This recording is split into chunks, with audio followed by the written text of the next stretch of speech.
এবার ইন্দ্রাণী গাঙ্গুলির হাতেই প্রাণ গেল কুসুমের। হ্যাঁ বন্ধুরা, ভিডিওতে লাইক দিয়ে দেখতে থাকুন। যে মুহূর্তে কিনা ইন্দ্রাণী গাঙ্গুলি হঠাৎ করে এই কুসুমের দিকে বন্দুক তাক করে বসে এবং আয়ুষ যখন বলতে থাকে যে মা তুমি এমন কিছু ঘটনা ঘটিও না যার পরবর্তীতে তোমাকে মা বলে ডাকতে আমার ঘেন্না করে, এবং তুমি কিসে এর ভিত্তিতে তুমি আমার স্ত্রীর দিকে বন্দুক তাক করে বসে আছো বলো তো, ওর অপরাধটা কী? এবং আমরা প্রাপ্তবয়স্ক দুজন ছেলে মেয়ে যদি নিজেদের সিদ্ধান্তে এসে নিজেদের মতামতের উপরে বেস করে আমরা যদি বিয়ের মতন একটা সিদ্ধান্ত নিয়েও থাকি, আমার কোনো মতে মনে হয় না যে সেটা আমরা কোনো রকম কোনো অপরাধ করেছি এবং সেটার মধ্যে কোনো মতে ব্যাঘাত ঘটানোর তুমি কেউ হও না, সে কথাটা তুমি ভুলে যাও না। ঠিক সেই সময় ইন্দ্রাণী গাঙ্গুলি বলতে থাকে যে আয়ুষ তুমি ভুলে যাও না যে তোমার শরীরে এখনও পর্যন্ত ইন্দ্রাণী গাঙ্গুলির রক্ত বইছে। তুমি যদি সত্যকার অর্থে কুসুমকে আমার রাইফেলের হাত থেকে রক্ষা করতে চাও তাহলে তুমি তোমার শরীরের সমস্ত রক্ত ঝেড়ে ফেলে দিয়ে তুমি শঙ্করের গায়ের রক্ত নিজের গায়ে চড়াও, তাহলে আমি বুঝতে পারবো যে তোমার শরীরে শঙ্করের রক্ত বইছে এবং সেই শঙ্করের মেয়েকে তুমি যদি বিয়েও করতে তাতেও আমার কোনো রকম কোনো দ্বিধাবোধ থাকতো না। কিন্তু তুমি যা কিছু করেছো তুমি সেটা আমার সন্তান হয়ে আমার পরিচয়ে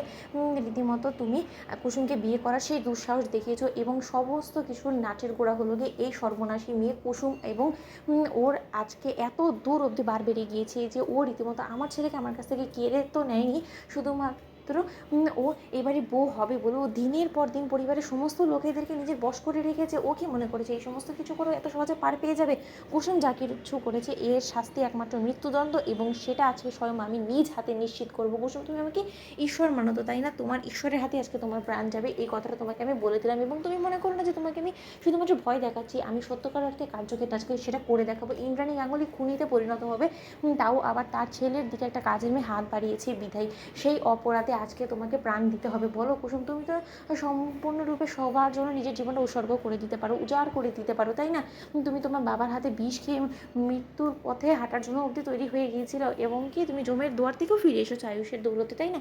তাহলে এবার না হয় আমার জন্য তুমি তোমার প্রাণটা দিয়ে দাও। তুমি যদি সত্যিই চাও যে মা ছেলে মিল হোক তাহলে বরঞ্চ সেটাই হোক। ঠিক সেই সময় রাজশেখর গাঙ্গুলি যখন বলতে থাকে যে ইন্দ্রাণী এই সমস্ত পাগলামোগুলো করো না। ইন্দ্রাণী কী করার চেষ্টা করছো তুমি বলো তো? এই সমস্ত কিছু করে তুমি শুধুমাত্র নিজের হাতে রক্ত রাঙাবে, এছাড়া কোনো কিছুই না। তুমি কি কোনো মতে দুজন ভালোবাসার মানুষকে আলাদা করতে পারবে? এই সমস্ত কিছু করাটাও পাপ হবে। ইন্দ্রাণী তুমি আমার কথাটা বোঝার চেষ্টা করো। ঠিক সেই সময় ইন্দ্রাণী গাঙ্গুলি কারো কোনো রকম কোনো কথা না শুনে কুসুমের দিকে যখন কিনা বন্দুক চালায়, এবং এক পর্যায়ে কুসুমের বুকে এক পর্যায়ে ছিদ্র হয়ে যায়, এবং সেখানেই যখন কিনা ইন্দ্রাণী গাঙ্গুলি ছোটা সেই গুলির আঘাতে কুসুমের গোটা বুক চিরে রক্ত বেরোতে থাকে অনবরত। ঠিক সেই সময় আয়ুষ চিৎকার করে ওঠে এবং কুসুম বলতে থাকে যে ছোটো সাহেব, দেবীমাকে ভুল বুঝবেন না, সে নিজের সন্তানকে হারানোর ভয়ের তাড়না থেকেই সমস্ত কিছু করেছে। আমি দেবীমার প্রতি আমার কোনো রকম কোনো ক্ষোভ নেই, আমি শুধু আপনার কাছে এতটুকুই মৃত্যুর পথেও যাত্রী হয়ে আমি অনুরোধ করবো আপনি ভালো থাকবেন। তো বন্ধুরা, লাইক কমেন্ট শেয়ার করো, সাবস্ক্রাইব করতে ভুলো না।